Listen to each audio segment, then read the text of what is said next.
আসসালামু আলাইকুম। প্রিয় দর্শক, অন্য মঞ্চের আলাপ চাইতায় আপনাদের সকলকে আমন্ত্রণ জানাচ্ছি। আপনাদের স্বাগত জানাই আমি আমার কথা শুনবার জন্য। রাজনৈতিক দলগুলোর মধ্যে বিতর্ক বেশ জমে উঠেছে এবং সবচাইতে কষ্টের কিন্তু যে পরিণতিটা বোঝা যাচ্ছিল সেটা হচ্ছে এনসিপি প্রধান নাহিদ এটা স্পষ্ট করে বলছেন যে জামাত জনগণের সঙ্গে প্রতারণা করেছে, জামাত তাদের আন্দোলনকে ছিনিয়ে নিয়ে গেছে। যদিও জামাত বলছে যে এই বক্তব্যগুলো অসৌজন্যমূলক। এনসিপির আরেকজন নেতা বলছেন যে নির্বাচন কমিশনকে গনিমতের মালের মতো ভাগ করে নেওয়া হয়েছে। সবচেয়ে কষ্টের এবং দুঃখের যে এই জুলাই অভ্যুত্থানের নেতা হিসেবে এই এনসিপির নেতাদেরকে সকল রাজনৈতিক দল, উপদেষ্টা মণ্ডলী সরকারের প্রধান উপদেষ্টা স্বীকার করে নিয়েছিলেন। এটা কতটা সত্য, কতটা সঠিক নিঃসন্দেহে তারা সামনের সারিতে ছিলেন, কিন্তু তারাই একমাত্র না, আরও কেউ ছিল সেটা নিয়ে বিতর্ক আছে। বা অন্য এই যে 164 জন সমন্বয়ক বা সারা দেশের যে ছাত্র আন্দোলনের সঙ্গে, গণ আন্দোলনের সঙ্গে যারা যুক্ত হচ্ছেন তাদেরকে বাদ দিয়ে শুধুমাত্র এরাই সকল কৃতিত্ব নিলেন, এদেরকেই সরকারে নেওয়া হলো, এরাই একটা দল করলেন, আরও নানান অভিযোগ। এটা নিয়ে আপনি আলোচনা বা বিতর্ক করতে পারেন, কিন্তু মূল ইস্যু যেটা আমি আলোচনা করতে চেয়েছি, সবাই স্বীকার করে, এমনকি যে বিভিন্ন সংস্কার কমিশনের, ঐকমত্য কমিশনের নেতৃত্বে যারা ছিলেন তারাও স্বীকার করেছেন, করে শেষ পর্যন্ত এই তরুণদের তারা মাইনাস করে দিলেন। এটা অত্যন্ত দুর্ভাগ্যজনক। হ্যাঁ, এদের সরকারে যাওয়াটা ভুল ছিল, এরা দলটা তাড়াতাড়ি করে ফেলেছে, এদের কোনো কোনো নেতার দেহভঙ্গি, অঙ্গভঙ্গি, কথাবার্তা সীমা লঙ্ঘন করেছে, এদের কারো কারো বিরুদ্ধে দুর্নীতির অভিযোগ আছে, এদের কারো কারো বিরুদ্ধে প্রশাসনকে নিয়ন্ত্রণ করবার অভিযোগ আছে। সব কথা সত্যি, কিন্তু তারপরও এদের একটা ভূমিকা এই আন্দোলন অভ্যুত্থানে ছিল, শেখ হাসিনার বিদায়ের ক্ষেত্রে ছিল। এবং সবচেয়ে বড় কথা, এরা ওই অভ্যুত্থানের সময়ে বা একেবারে শেষ দিকে এসে যে বক্তব্য দিয়েছে বা অভ্যুত্থানোত্তর পরিস্থিতিতে যে বক্তব্যগুলো দিয়েছে, আকাঙ্ক্ষার কোনো সমস্যা ছিল না।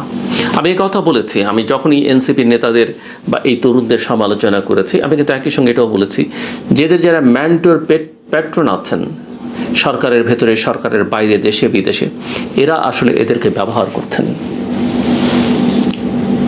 এবং ব্যবহার করে, আমার পুরনো ভিডিও যারা নিয়মিত দেখেন বা কেউ যদি দেখতে চান দেখতে পারেন, আমি বহু জায়গায় বহুবারই কথা বলেছি যে এদেরকে ব্যবহার করে ছুঁড়ে ফেলা দেওয়া হয়েছে এবং এরা একটা লস্ট কেসে পরিণত হয়েছে।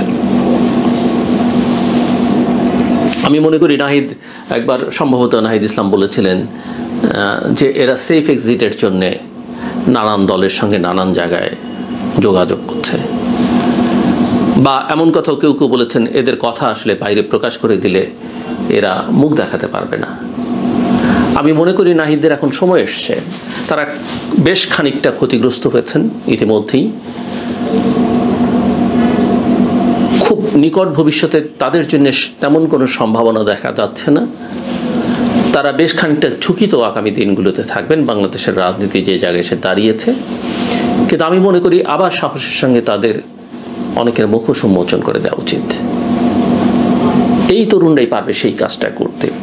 এবং তাদের জন্য আমার পরামর্শ হচ্ছে, যা হবার হয়েছে, যেহেতু তারা একটা দল করেছেন, তারা তাদের রাজনীতিটা আগে ঠিক করুন। বাংলাদেশে অনেক বড় দলেরও কোনো রাজনীতি নেই, তারা আগে তাদের রাজনীতিটা ঠিক করুন। তারা কি মধ্যপন্থার থাকবেন, তারা কি ডানপন্থার রাজনীতি করবেন, না তারা কি বামপন্থার রাজনীতি করবেন, এটা আগে ঠিক করুন।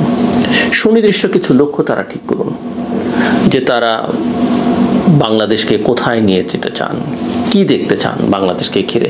এই যে এতদিন যেগুলো আলোচনা হচ্ছে এক্সারসাইজ, এগুলো হচ্ছে এলোমেলো কথাবার্তা, সেটা না। আমি সুনির্দিষ্ট এবং ধীরে ধীরে, কারণ তাদেরকে বুঝতে হবে যে তাদেরকে সবাই ব্যবহার করে ছাত্রদের মধ্যে তাদেরকে নাই করে ফেলা হয়েছে। জুলাই সনদ তাদের দাবি, সেই জুলাই সনদে তারা স্বাক্ষর করেনি এবং তাদের স্বাক্ষরের জন্য তাদেরকে কনভিন্স করবার জন্য অপেক্ষাও করা হয়নি। এমনকি প্রধান উপদেষ্টা যিনি একাধিকবার বলেছেন এই ছাত্ররাই তার নিয়োগকর্তা এবং এই ছাত্ররা যেদিন না চাইবে সেদিন তিনি চলে যাবেন। ভাগ্য ভালো ছাত্ররা এখনো তাকে যেতে বলছেন না, কিন্তু এটা স্পষ্ট যে ছাত্রদের সঙ্গে তার সংযোগটা বিচ্ছিন্ন হয়ে গেছে। ছাত্র বলতে এই ছাত্র নেতাদের, বিশেষ করে যারা এনসিপির সঙ্গে যুক্ত। আমি মনে করি এনসিপির জন্য সামনের পথগুলো অত্যন্ত কঠিন। তাদেরকে এখন বুঝে শুনে পথ চলতে হবে। তাদের জন্য অনেক ঝুঁকিও সামনে আছে, কিন্তু তারা যদি কিছুটা সত্য মোচন করতে পারেন, আমি মনে করি যাদের রাগ তাদের উপরে আছে সেটা প্রশমিত অনেকখানি হবে এবং তারা একটা সুস্থ ধারা রাজনীতি করলে, এবং তাদের যেহেতু বয়স আছে, তারা খুবই অল্প বয়স, তাদের এখনো বাংলাদেশের অপার সম্ভাবনা আছে। কেননা আমরা এই এক বছরও দেখলাম আসলে বড় দলগুলো তেমন কোনো আশা জাগা নিয়ে কিছু করতে পারছে না। এনসিপির একটা বড় ইস্যুস, তারা কার সঙ্গে যাবে, নির্বাচনে জোট করবে কিনা, না তারা একা পথ চলবে। একা চলে তাদের খুব সুবিধা হবে এমনটা মনে করবার কোনো কারণ নেই। জামাতের সঙ্গে এতদিন তারা ঘনিষ্ঠ ছিলেন, পারসেপশন তাই, সত্যি মিথ্যা আমি জানি না, সেখানে একটা বড় চিড় ধরেছে। বিএনপিকে তারা অনেক আক্রমণ করে কথাবার্তা বলেছেন, বিএনপির বিরুদ্ধে তারা এখনও বলছেন। সেখানে বিএনপির সঙ্গে নির্বাচনী জোট করে তারা কতটা সুবিধা করতে পারবেন, কতখানি পাবেন এবং পেলেও কতখানি গ্যারান্টি থাকবে যে তাদের আসলে বিএনপি কোনো প্রার্থী না দিলেও স্বতন্ত্র হিসেবে বা বিদ্রোহী হিসেবে কেউ দাঁড়াবেন না, আমি ঠিক এইগুলো জানি না। সবচেয়ে বড় কথা হচ্ছে এই নির্বাচন নিয়ে আমার মধ্যেই একটা বড় ধরনের কনফিউশন আছে যে এই নির্বাচনটা আসলে ফেব্রুয়ারিতে হবে কি না, হলে সেটা আদৌ কোনো নির্বাচন হবে কি না, হলে যে যেরকম ভাবছে ফলাফল সেরকম থাকবে কি না, সেটা নিয়ে আমার মধ্যে যথেষ্ট সংশয় আছে। আমরা শুনছি বিএনপি ইতিমধ্যেই অনেক প্রার্থীকে সবুজ সংকেত দিয়ে দিয়েছে, কিন্তু আমি আবারও বলতে চাই এই সবুজ সংকেতই শেষ সংকেত নয়। সবুজ সংকেত, হলুদ সংকেত, লাল সংকেত, এগুলো বোঝার জন্য আমাদের আসলে একেবারে শেষ দিন পর্যন্ত অপেক্ষা করতে হবে। মনোনয়নপত্র দাখিলের দিনও নয়, মনোনয়নপত্র প্রত্যাহারের দিন, যদি ফেব্রুয়ারি মাসে নির্বাচন হয়। কাজেই যারা মাঠে আছেন তাদের আসলে যত বেশি দলের সমর্থন, জনতার সমর্থন তারা আদায় করতে পারবেন, তাদের পক্ষে যত শক্তি ভারী করতে পারবেন, পাল্লা ভারী করতে পারবেন, তারা তত লাভবান হবে। কারণ আমরা অতীতে দেখেছি মনোনয়নপত্র দিয়ে জমা দিয়ে সেটাকে আবার প্রত্যাহার করে নেওয়া হয়েছে। কারণ ওই মনোনয়নপত্র যখন দেয়া হয় আরেকটা কাগজে প্রত্যাহারপত্র নিয়ে নেওয়া হয়, দলগুলো নিয়ে থাকে সাধারণত। কাজে এটা যা হচ্ছে এটাই শেষ কথা নয়। এবং বিএনপির সঙ্গে কার অ্যালায়েন্স হবে না হবে সেগুলো নিয়ে অনেক কথাবার্তা আছে, বিএনপি কি করবে না করবে। আমার পরামর্শ বহুবার আমি বলেছি যে আমি মনে করি যে ছোট দলগুলো লাভবান হয় না, বড় দলগুলো লাভবান হয় না। আর নিজের প্রতীক বিসর্জন দিয়ে অন্যের প্রতীক নিয়ে নির্বাচন করার মধ্যে কোনো কৃতিত্ব আছে বলে আমি জানি না। তবে এবং কেউ কেউ আবার এখন বলছেন যে জাতীয় সরকার হতে পারে। জাতীয় সরকারের অনেকে বলছেন যে 5ই আগস্টের পরে বিএনপি জাতীয় সরকার না করে ভুল করেছে। আমি মনে করি বিএনপি ঠিক করেছে এবং আমি এখনও মনে করি জাতীয় সরকারের ধারণাটা আসলে ভ্রান্ত ধারণা। ভ্রান্ত এই অর্থে যে এটা আসলে কিছু দেবে না, কারণ বাংলাদেশে বড় রাজনৈতিক দলের সঙ্গে ছোট দলগুলোর এত পার্থক্য, জনসমর্থনের এত বিশাল পার্থক্য, এটা আসলে বড় দলকেও ক্ষতিগ্রস্ত করে, ছোট দলগুলোর তেমন না। তারা তো মন্ত্রী হতে পারবেন, এমপি হতে পারেন, কিন্তু দেশের কোনো কল্যাণ হয় না, কারণ মানুষের আস্থা তাদের উপরে খুব একটা নেই। তো এই গোজামিল দিয়ে কারো জন্য কোনো লাভ নেই। তবে বড় দলের যেহেতু নির্বাচনী ফান্ড অনেক বেশি থাকে, আমি বড় দলগুলো বলবো তাদের যারা মিত্র আছেন পারলে তাদের ওই মিত্র দলগুলোর নির্বাচনী ফান্ডে তারা টাকা দিয়ে দিন, প্রথম কথা।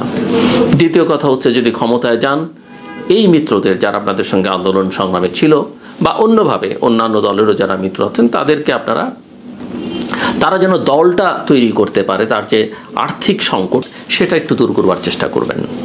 এইটুকুই করতে পারেন। আমি বলবো না আপনার আদর্শ তার মধ্যে ইনজেক্ট করেন, তাকে আপনার কাছে টেনে আনেন। আর জামাতের নিয়ে বেশি কথা বলার নেই, কারণ যে যার রাজনীতি করবে, জামাত, বিএনপি, আওয়ামী লীগ, এনসিপি, আমার কিছুই যায় আসে না।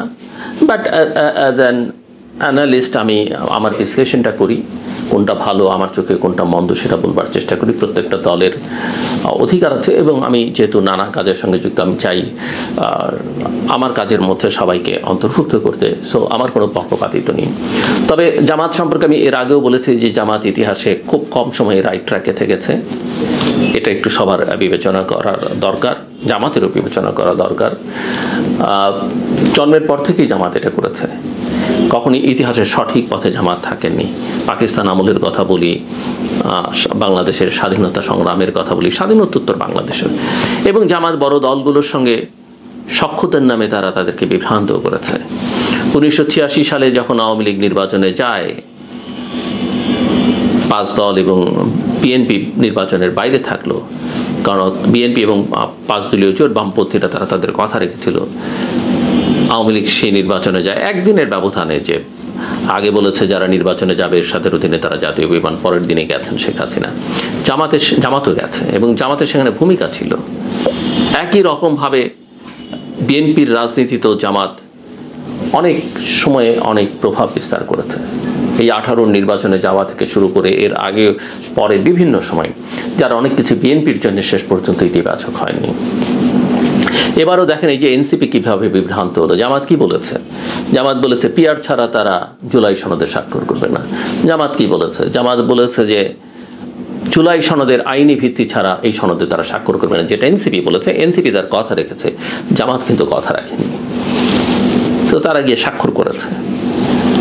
এই স্বাক্ষর অস্বাক্ষরে তেমন কিছু যাবে বলে আমার কাছে মনে হয় না। এই সনদ প্রফেসর মোহাম্মদ ইউনূসের কাছে একটা বড় বিষয় হতে পারে, বা তার সরকারের কাছে। এই সনদ হয়তো তাদের ভাষায় তারা বলছেন, আমি ভবিষ্যতে দেখলে হয়তো অবাক হব যদি কোথাও কোনো পাঠ্যপুস্তক এটা থাকে। পৃথিবীর বিভিন্ন দেশে নাকি এটা থাকবে, তারা মনে করছেন। আমার কাছে মনে হয় না। আমরা বোকা হতে পারি, পৃথিবী এত বোকা নয়, বাইরের পৃথিবী, বাইরের দুনিয়া এত বোকা নয়। জাদুঘরে কলম টলম রাখা হবে, সেটা হোক, কিন্তু আমার কাছে এই সনদ খুব একটা গুরুত্বপূর্ণ না। একটাই গুরুত্বপূর্ণ, যে মাসের পর মাস কতগুলো রাজনৈতিক দল একসঙ্গে বসছেন। ধন্যবাদের একটা বড় অংশ পাওয়ার যোগ্য এই জাতীয় ঐকমত্য কমিশনের vice chairman professor Ali Riyad. তিনি যথেষ্ট পরিশ্রম করেছেন, আমরা যেটা দেখেছি, এবং পুরো জিনিসটা তৈরি করবার ক্ষেত্রে একটা ভূমিকা রেখেছেন। কিন্তু আসলে শেষ পর্যন্ত ফলাফলটা প্রফেসর মোহাম্মদ ইউনূসের ওই তত্ত্ব 3-0 সঙ্গে আরেকটা 0 যোগ হওয়া, এর বাইরে তেমন কিছু হয়েছে বা হবে বলে আমার কাছে মনে হয় না। এই সনদের পৃষ্ঠা রাজনৈতিক দলগুলো উল্টে দেখবেন, আর জনগণের এত আসলে সময় নেই। সময় থাকলে জনগণ এটা 91 সালের পরে বা 2007-08 যেসব সংস্কার হয়েছে সেগুলো নিয়ে কথাবার্তা বলতো, সেই সুযোগ নেই। বাংলাদেশের সিভিল সোসাইটি বলতে তেমন কিছু আর নাই যারা এগুলো নিয়ে কথা বলবে। একটু এভিল সোসাইটিতে পরিণত হয়েছে। বাংলাদেশের গণমাধ্যম এত ফলো আপ করে না। হ্যাঁ, কোথাও কোথাও ব্যক্তিগতভাবে বা কোনো প্রতিষ্ঠান হয়তো একটু টুকটাক ভালো কাজ করবার চেষ্টা করে, কিন্তু বাংলাদেশের জনগণ মিডিয়া এখন একটা ওই সোল্ড মিডিয়া বা পাপেট টাইপ মিডিয়া হিসেবেই আছে। সো যে কথা বলছিলাম, যে জামাত আসলে কি করবে, কি করছে বলা মুশকিল। ওই যে তারা এক সময় বলেছে নির্বাচনেও যাবে না, নির্বাচনের আগে চাই, ওটা চাই, যে কোনো সময় পরিবর্তন করে ফেলতে পারে। করিডোরের কথা আছে যে জামাত হয়তো বিএনপির সঙ্গেও, বিএনপি যদি তাকে একটু ছাড়টার দেয়, তারা হয়তো বিএনপির সঙ্গে ঢুকে পড়বার চেষ্টা করবে। বিএনপি সেখানে কতখানি করবে, কারণ ইতিমধ্যে তাদের কথাবার্তার অনেক তিক্ততা আমরা দেখেছি। কিন্তু জামাতের বিএনপির সঙ্গে ঘনিষ্ঠতা তৈরির, কিন্তু একদিকে তারা বিএনপির বিরুদ্ধে বলছে, অন্যদিকে বিএনপির সঙ্গে ঘনিষ্ঠতা তৈরি করবার চেষ্টার কিন্তু কোনো অভাব আছে বলে অন্তত অনেকেই মনে করেন না। বিএনপি কি করবে এটা নিয়ে এখন আর আসলে কথা বলা যায় না, কেননা বিএনপি এখনও আমার মনে হয় অনেক বিভ্রান্তির মধ্যে আছে। কোনো পত্রিকা দেখলাম যে তার 150 জন ক্যান্ডিডেট ঠিক করাই এখন হিমশিম খাচ্ছে। আওয়ামী লীগের ভবিষ্যৎ কী হবে? শেখ হাসিনার দেখছি বিভিন্ন জেলার নেতাদের সঙ্গে কথাবার্তা বলছেন, সেগুলোর কল রেকর্ড ফাঁস হচ্ছে, সোশ্যাল মিডিয়াতে আছে। আত্মোপলব্ধি নেই।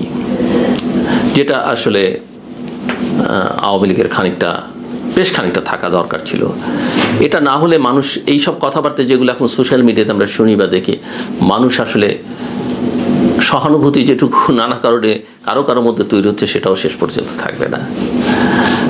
কাজেই তারপরও আমি মনে করি যে নির্বাচন একটা ভালো হওয়া দরকার, বাংলাদেশের জন্য নির্বাচনটা খুব জরুরি, তবে যেন তেন নির্বাচন এবং একটা ইনক্লুসিভ নির্বাচন দরকার।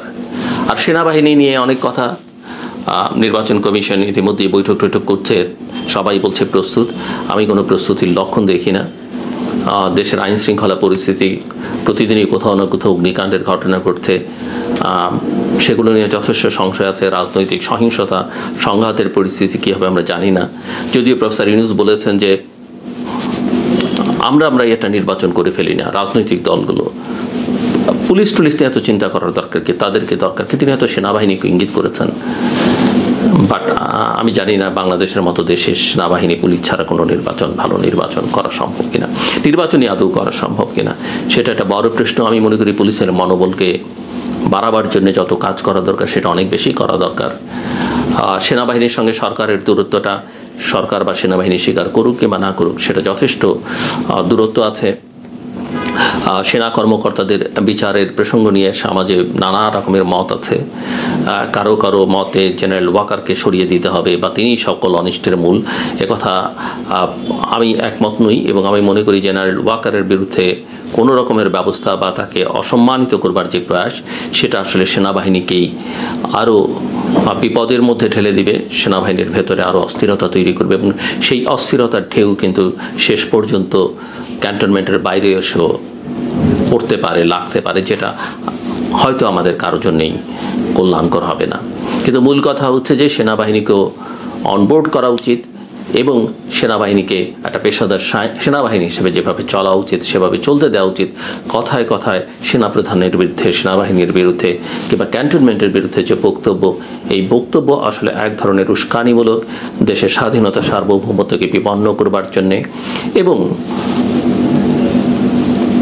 সশস্ত্র বাহিনীকে আরও চরম ঝুঁকির মধ্যে ফেলে দেবার জন্যে, বাংলাদেশকে অস্থিতিশীল করবার জন্যে। তো জাতীয় সরকার, নির্বাচন কোনোটা নিয়ে খুব একটা ভালো কিছু নেই। তত্ত্বাবধায়ক সরকারের বিধানটি আদালতে আছে। আমার মনে হয় এটা একটা সবচেয়ে উত্তম পথ হয় যদি তত্ত্বাবধায়ক সরকারের বিধানটি অ্যাপিলেট ডিভিশন রিস্টোর করে এবং ওই বিধান সংবিধানে যেভাবে ছিল সেভাবে রিস্টোর করলে, সেই পন্থায় যদি বাংলাদেশ নির্বাচনের আগে একটা তত্ত্বাবধায়ক সরকারের অধীনে নির্বাচন হয়, তাহলে আমি মনে করি সেটা দেশের জন্য কল্যাণকর হবে। হ্যাঁ, তত্ত্বাবধায়ক সরকারের বিধান যেটা আছে সেটা হলেও কিছু সমস্যা হবে, কিন্তু জাজমেন্টটা আমরা যদি খুব কৌশলী হই, যেমন আমরা বিচারপতি শাহাবুদ্দিন আহমেদকে সবাই সম্মিলিতভাবে সংবিধানে না থাকলেও নিয়ে এসে রাষ্ট্রপতির দায়িত্ব পালন করে তিনি আবার চিফ জাস্টিস হিসেবে ফেরত গেছেন, একই রকমভাবে এই জাজমেন্টটাও একটু কৌশলী হয়ে একটা যথাযথ সময় যদি দেয়া যায়, তাহলে আমি মনে করি যে সেই সংকটের এখন আজকে রিস্টোর করলে হবে, সেই সংকট আমরা কাটিয়ে উঠতে পারবো। কিন্তু আমি মনে করি যে জাজমেন্টটা যদি ডিসেম্বরের শেষের দিকে হয় এবং জাজমেন্টটা যদি ওইভাবে হয় যে তত্ত্বাবধায়ক সরকার ব্যবস্থাটা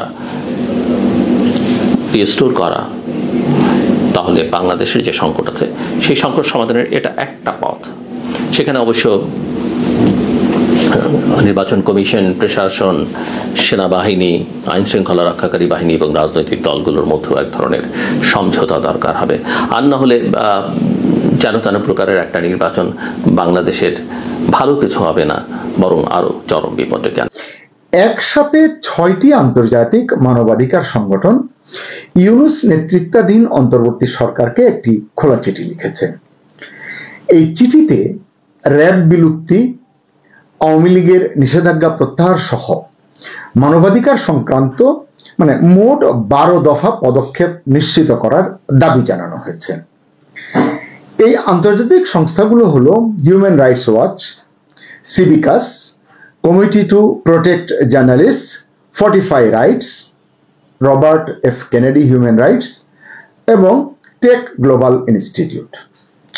এই 6টি সংগঠন যে 12 দফার সুপারিশ দিয়েছে তার মধ্যে প্রধানগুলো যদি একটু বলি, এক হচ্ছে যে গুম এবং বিচার বহির্ভূত হত্যার দায়ীদের বিচারের আওতায় আনা, নিরাপত্তা খাতে কাঠামোগত সংস্কার, জবাবদিহিতা ও বিচারের নিশ্চয়তা, জাতীয় মানবাধিকার কমিশনের সংস্কার, ব্যক্তির স্বাধীনতা রক্ষায় আইন সংস্কার, ব্যক্তিগত তথ্য সুরক্ষা এবং নজরদারি সীমিতকরণ, রাজনৈতিক উদ্দেশ্য প্রণোদিত মামলা প্রত্যাহার, রোহিঙ্গা শরণার্থীদের সুরক্ষা এবং ন্যায্য নির্বাচন নিশ্চিত করার জন্য প্রাসঙ্গিক আইন সংস্কার ইত্যাদি আরো কয়েকটি আছে। সবচেয়ে গুরুত্বপূর্ণ দাবি হলো র‍্যাব বিলুপ্তি, এক আমার কাছে যেটি মনে হয়েছে, এবং আওয়ামী লীগের উপর নিষেধাজ্ঞা প্রত্যাহার, যে কার্যক্রম নিষেধাজ্ঞা রয়েছে সেটি প্রত্যাহার। এখন যদি একটু দেখি যে আসলে এই চিঠিটি কি বিশেষ কোনো চিঠি, বিশেষ হয়ে থাকলে কেন বিশেষ? আমার কাছে যেটা মনে হয়েছে যে বিশেষ এই কারণে, একটি দেশের সরকারের প্রতি একাধিক আন্তর্জাতিক মানবাধিকার সংগঠনকে একযোগে এমন স্পষ্ট দাবি করতে সাধারণত খুব একটা দেখা যায় না, কিন্তু ইউনূস সরকারকে এমন চাপ দিল এই 6টি আন্তর্জাতিক সংস্থা, কোনোটি ফেলে দেওয়ার মতো সংগঠন নয়। এটি আমার কাছে মনে হয়েছে একটি নতুন ধরনের সংকেত। গত বেশ কিছুদিন ধরে দেশের অভ্যন্তরে কাজ করা মানবাধিকার সংগঠনগুলো আমরা দেখেছি যে তারা ইউনূস সরকারের নানান কিছু নিয়ে, নানান অসঙ্গতি, আইন শৃঙ্খলার চরম অবনতি, হেফাজতে মৃত্যু সহ মানে মানবাধিকার রক্ষার বিভিন্ন ইস্যুতে তারা এটি নিয়ে কথা বলেছে এবং পত্রপত্রিকায় সেগুলো যথেষ্ট গুরুত্বের সঙ্গে প্রকাশিত হয়েছে। এর পাশাপাশি দু একটি আন্তর্জাতিক মানবাধিকার সংগঠন কানাডা থেকে, লন্ডন থেকে, বিভিন্ন জায়গা থেকে আমরা দেখেছি যে তারাও মানে এইসব ইস্যুতে সরকারের সমালোচনা করেছে, সরকারের দৃষ্টি আকর্ষণ করেছে। এবং অতি সম্প্রতি আমরা দেখেছি যে আওয়ামী লীগের তরফ থেকে জেনেভায় জাতিসংঘের মানবাধিকার কমিশনের সদর দপ্তরে দেখেছি যে এই সংক্রান্ত অভিযোগ এবং দলিল দস্তাবেজ দাখিল করা হয়েছে আওয়ামী লীগের পক্ষ থেকে। আওয়ামী লীগের বেশ কয়েকজন নেতার কথাও তখন দেখেছি বিভিন্ন মাধ্যমে। আমি আরো আগে থেকেই বলছিলাম যে উল্লেখিত বিষয়ে কার্যকর পদক্ষেপ না নিলে ক্রমশ ইউনূস সরকারের উপর আন্তর্জাতিক চাপ বাড়তে থাকবে। এই কথা যে শুধু আমি বলেছি তা নয়, ইউটিউবে কাজ করেন অনেক সাংবাদিক, অনেক ইউটিউবার, তারাও কিন্তু এগুলো নিয়ে কথা বলেছেন, টক শোতে এগুলো নিয়ে কথা বলেছেন, বলে অনেক ট্যাগিং এর শিকারও তারা হয়েছেন বা হচ্ছেন। ইউনূস ঘনিষ্ঠ জাতিসংঘ মানবাধিকার কমিশন প্রধান ভলকার টুর্ক, আমরা জানি তিনি বাংলাদেশে কতটা প্রশংসিত, কতটা বিতর্কিত আমরা জানি, সে আলোচনায় যাচ্ছি না। এই টুর্ক সম্প্রতি সরকারের কিন্তু কিছু সমালোচনা করেছেন, এমনকি সরকারের নানান কাজে হুঁশিয়ারি উচ্চারণ করেছেন একেবারে সাম্প্রতিক। এটি নিয়ে আমরা কন্টেন্টও করেছি। কিন্তু কেন যেন ইউনূস সাহেবের সেদিকে নজর নেই, ইউনূস সাহেবের সরকারের সেদিকে মনোযোগ নেই, এটিই কিন্তু আমরা দেখছি। আইন শৃঙ্খলা পরিস্থিতির উন্নতির কোনো লক্ষণ কিন্তু আমরা দেখতে পাচ্ছি না। মাঝখানে বড় ধরনের 3টি অগ্নিকাণ্ড ঘটে গেল, এটি সরকারকে যথেষ্ট নাজেহাল করেছে, জনগণ হিসেবে, নাগরিক হিসেবে আমাদেরকে ভীত সন্ত্রস্ত করেছে, হতাশ করেছে। এছাড়া নানান ধরনের আন্দোলন তো রয়েছে রাজপথে, শিক্ষকদের আন্দোলনের কথা বলতে পারি। এছাড়া জুলাই সনদ স্বাক্ষরের পর রাজনীতিতে নতুন করে যে ক্যাচাল তৈরি হয়েছে, সব মিলিয়ে আসলে মানে খুব একটা স্বস্তি কিন্তু নেই, জনগণের মনেও নেই, সরকারের মনেও নেই বলে আমার মনে হয়।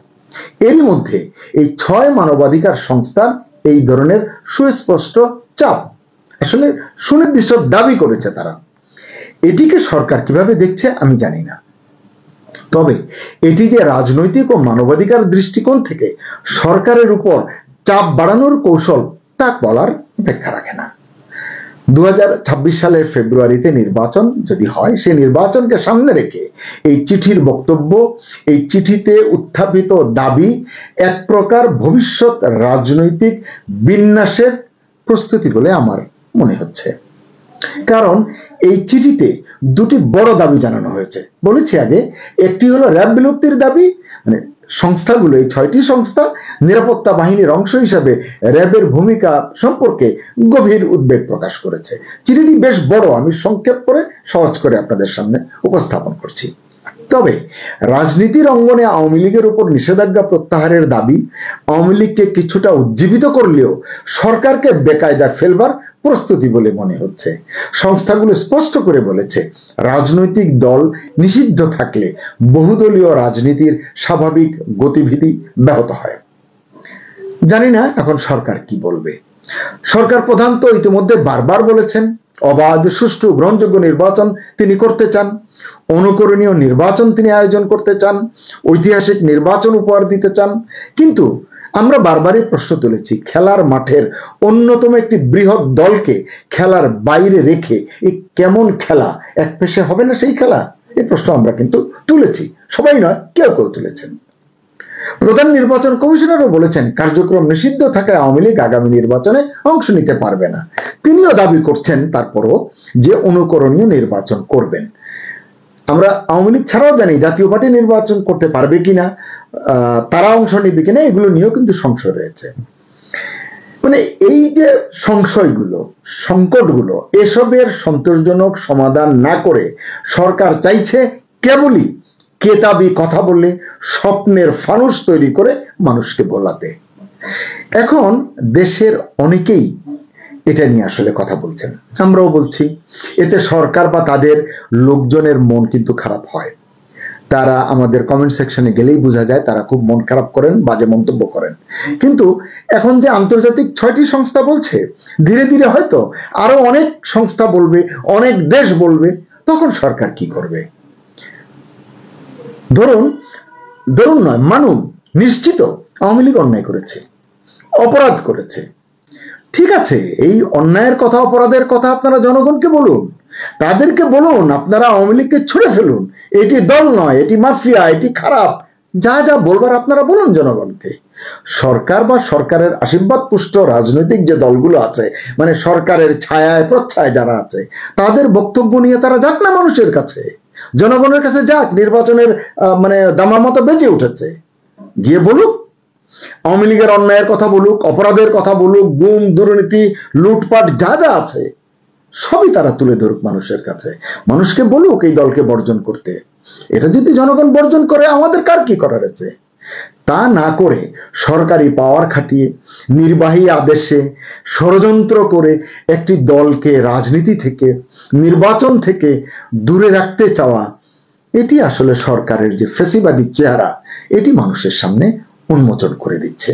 এটি আমরা বলছি, এটি সরকার আসলে উপলব্ধি করছে না। তারপরও আমি বলবো সময় থাকতে বুঝতে হবে, নয়তো দেখা গেল আন্তর্জাতিক চাপ এমন ভাবে বাড়তে লাগলো, এমন এমন জায়গা থেকে আসতে লাগলো চাপ, তখন আর ইউনূস সাহেব উপেক্ষা করতে পারলেন না, কোনো উপায় থাকলো না তার সামনে। তখন সরকারের ভূমিকা নিয়ে, নিয়ত নিয়ে কিন্তু প্রশ্ন উঠবে। আগাগোড়া A to Z সরকারের ভূমিকা তখন নিন্দনীয় হয়ে উঠবে। ইতিমধ্যেই দেশের মানুষের কাছে এই সরকারের মুখোশ অনেকটাই খুলে গেছে। নানান ইস্যু আছে, সেন্ট মার্টিন, মানবিক করিডোর, চট্টগ্রাম বন্দর, আজকে শুনলাম কক্সবাজারের যে রেলওয়ে স্টেশন, এটিও বিদেশিদের কাছে দিয়ে দিতে হবে। আগুন লেগেছে কার্গো ভিলেজে, বিমানবন্দরের, অনেকে সমালোচনা করছে সরকার ষড়যন্ত্র করছে, কূটকৌশল করছে, এটিও কোনো বিদেশি সংস্থাকে দিয়ে দেওয়ার। আমি জানি না কি করবে সরকার, কিন্তু সরকারের আচরণ মানুষ যে সমালোচনা করছে এটি গুজব হলেও এটিকে বিশ্বাস করতে মানুষকে উদ্বুদ্ধ করছে, প্রাণিত করছে। সরকার এই জায়গাটি থেকে কেন মনোযোগ দিচ্ছে না? কারণ এই সরকারের মুখোশ যে বললাম অনেকটাই খুলে গেছে। এখন শুধু বাকি পুরোপুরি বহির্বিশ্বের কাছে পুরোপুরি উদম হওয়া। কিছুটা ইতোমধ্যেই হয়েছে, বিভিন্ন ইউনূস সাহেবের সফর দেখলে কিন্তু আমরা বুঝতে পারি। তাই বলছি সময় থাকতে সতর্ক না হলে সেটাও হয়ে যাবে সামনের দিনগুলোতে, মানে পুরোপুরি উদম হয়ে যাওয়া, তার যে ইমেজ সেটি তলানিতে চলে যাবে। এই চিঠিতে সরকারের কিছু কাজের প্রশংসাও কিন্তু করা হয়েছে, তবে এটাও তারা বলেছে নিরাপত্তা খাতে কাঠামোগত সংস্কার এখনো হয়নি। সত্যি কথা, রোহিঙ্গা প্রত্যাবাসনের ক্ষেত্রে মিয়ানমারের অংশগ্রহণ ও আন্তর্জাতিক সহযোগিতা প্রয়োজন। এটি আমাদের সরকার বোঝে না। তারা মনে করে গুতেরেসকে ডেকে এনে ইফতার খাওয়ায়ে রোহিঙ্গাদের ভাষায়, আঞ্চলিক ভাষায় বক্তৃতা দিলেই তারা চলে যাবে, আগামী ঈদ সেখানে করবে। মানে সবকিছু এত সহজ, আমার কাছে এটি আসলে অবাক লাগে। আসলে মানে এই চিঠিতেই বলা হয়েছে রোহিঙ্গা ইস্যুতে যে এটি আসলে সরাসরি বাংলাদেশের নিয়ন্ত্রণে নাও থাকতে পারে কি নেই সরকারের নিয়ন্ত্রণে, সরকার সেভাবে খেলছে না। এসব মন্তব্য কিন্তু এই চিঠিতে করা হয়েছে।